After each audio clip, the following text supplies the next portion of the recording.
Greetings and bienvenue, midnight crew. Thank you for returning to this broadcast, and welcome to new viewers joining us for the first time.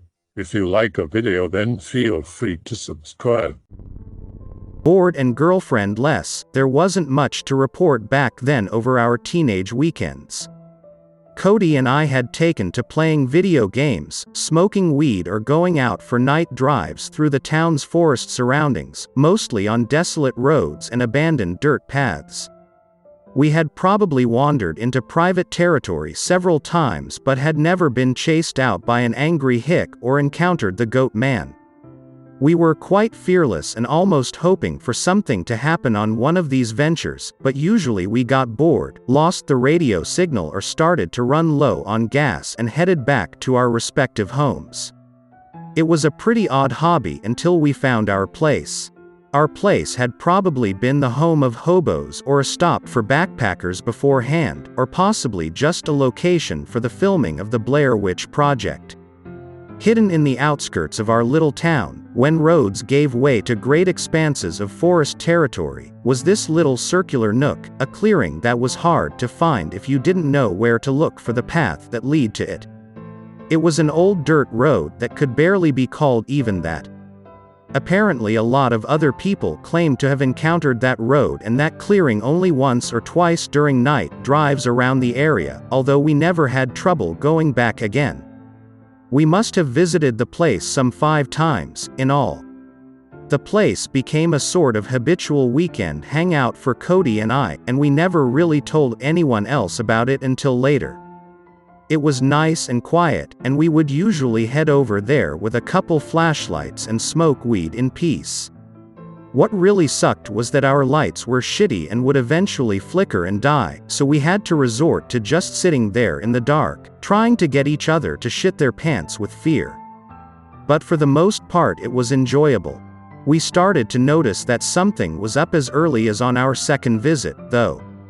I guess that for some reason it didn't strike us as strange that the winding road to find that place was never exactly the same.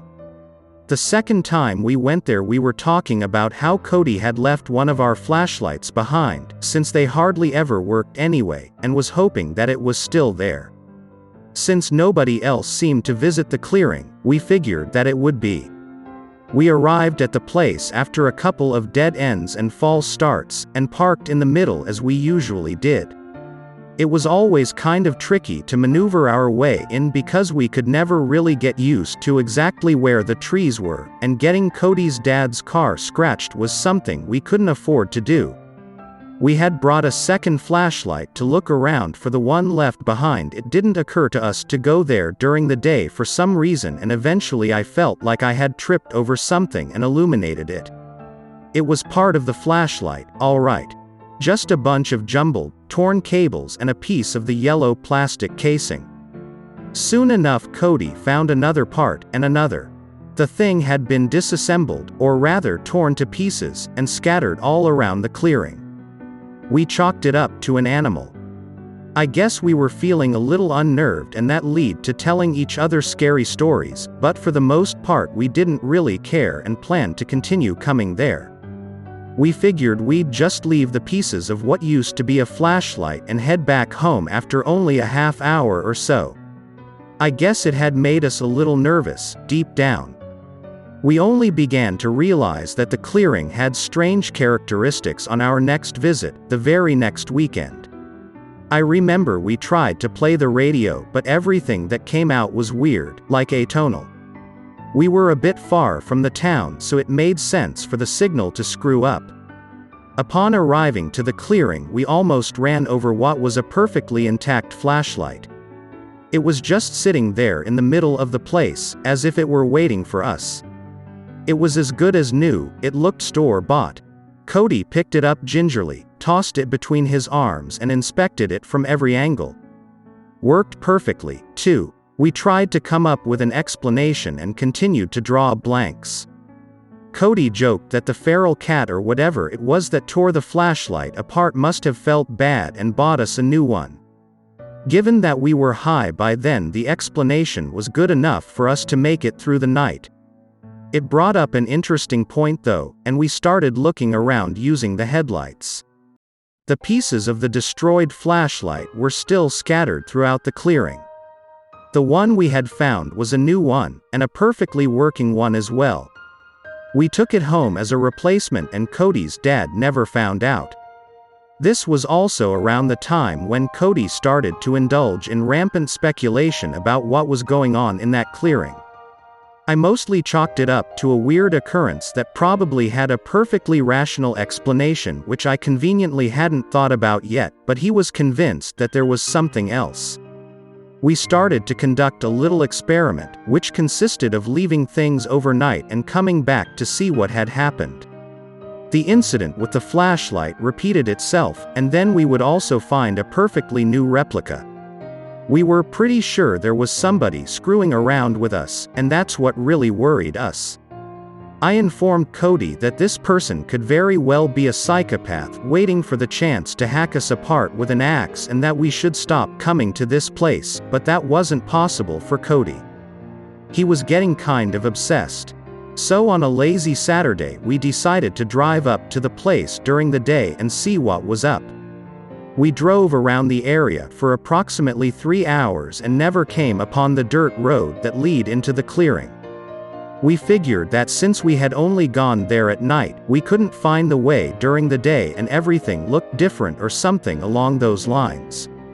After all, that area pretty much looks the same all over, what with its sign-less roads and endless expanses of trees. Cody really wanted to go, so we didn't let up the search until it started to get dark. We had a party that night, which was unusual for us, and I at the very least didn't want to miss it. So the weeks continued and we occasionally revisited the clearing at night, when we had little to no trouble finding it. The same thing happened to every object that we left there. Although peculiar, we didn't really know what to make of it. Cody wanted to continue investigating and coming back there practically every night, but I was getting really nervous about the whole thing. It bothered me immensely that we didn't know who was leaving those objects for us to find. And it suddenly became apparent that we were just two teenagers standing around in a dark forest in the middle of nowhere.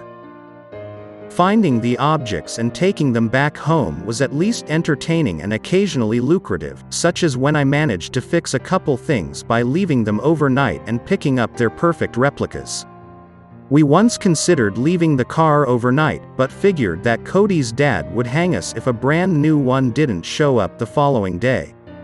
I mean, so far we had left relatively cheap things behind, so when they got torn up and replaced it made sense if some crazy guy was trying to mess with our heads, but chances were he wouldn't bother with taking a car apart, buying one of the same model, driving it to the clearing and ditching it for us to take home.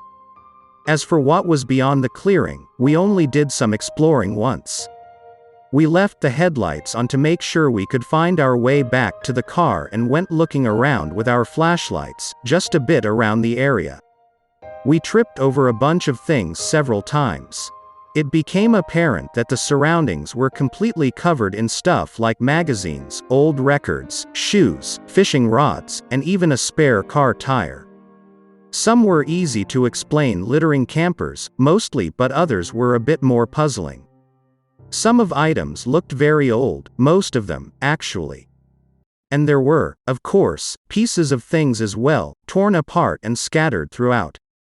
It took us a few weeks of screwing around in the clearing like this for me to finally grow tired of it and refuse to continue going, even though Cody constantly pressured me to do so. I didn't see what was so fun about it. I wanted to do other shit over the weekend, preferably with more people than Cody.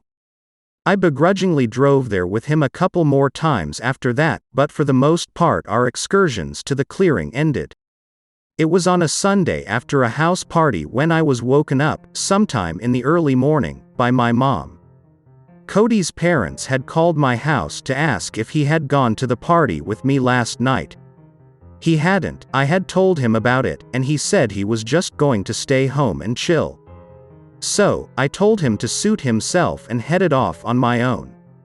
Apparently, Cody had left in his dad's car sometime last night and hadn't come back home yet.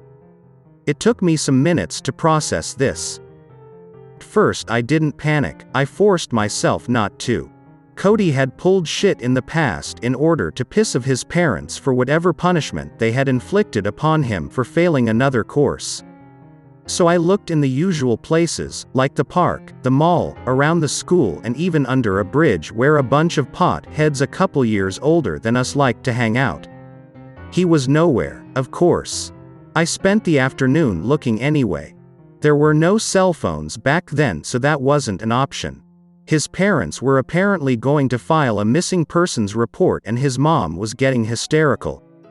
I finally yielded to the idea that had been clawing away at the back of my mind since I was told that he had gone missing that morning. It was already dark, so I headed out for the forest roads. Driving to the usual place after dark without Cody riding shotgun was not the same. For one thing, I was scared shitless. Partly because of driving alone around there, but mostly because I didn't know what the fuck had happened to Cody, especially if he had spent the night in the clearing. I nervously counted the dirt roads that lead into the forest, looking for the one that winded down to our place. I had some false starts and dead ends. I wouldn't realize until much later that, on average, we would spend hours driving around there, even though to us they seemed like 20 minutes or less. Either way, I eventually found the road and carefully drove in. I left the headlights on and took out the flashlight I brought with me, the one we found in that clearing many weeks ago. I started calling out to him, illuminating the trees and the ground, looking for anything that might indicate that he was there. But the clearing was empty. So, I ventured beyond it for a second time. Again, I tripped over dozens of things, discarded items of varying shapes and sizes from different decades, leaving the headlights on to avoid getting lost. I must have been there for several hours. My parents were worried sick about me by the time I got back. To me it merely felt like a few minutes, though I was panicking. I gave up and headed back towards the car, and there he was, standing in front of the headlights. I froze in place. I never heard him move out of wherever he had come. Slowly inching closer, I called out to him. He was naked, though he was mostly a solid shadow standing up against the lights of the car. He stared at me, fixated, without saying anything. I finally got close enough to shake his shoulders, but there was still no reaction. He followed basic commands and I guided him towards the passenger seat of the car, figuring he was in shock. I sat him down and covered him with my jacket, immediately getting into the driver's seat and starting the car. I turned around and drove as quickly as I could right out of that clearing. I pretended not to see a discarded shoe and what appeared to be a glistening trail of blood off the side of the road as I headed out. A change of clothes later, I dropped him off at Cody's parents' house, claiming that I found him naked in the forest, which up until that point was true. They didn't ask me any questions, though I still had to talk to the police afterwards. It was routine. I left him to be with Cody's family after that and went home to try and forget. I never said anything. How could I? There was nothing for me to say without sounding nonsensical or delusional. I've never found my way back into that clearing again, not that I've tried many times, either. I just don't talk to him anymore. As I drove back home on that night, he didn't take his eyes off of me. His dull eyes were fixated on my face and he didn't whisper a word. It's been a few days and apparently, he still hasn't spoken. Cody's parents are worried that he may be in shock. But that's not it. That's not him. He's not the same. I don't know what he is. But he is in their house now. I hope he can do a good enough job of being their son.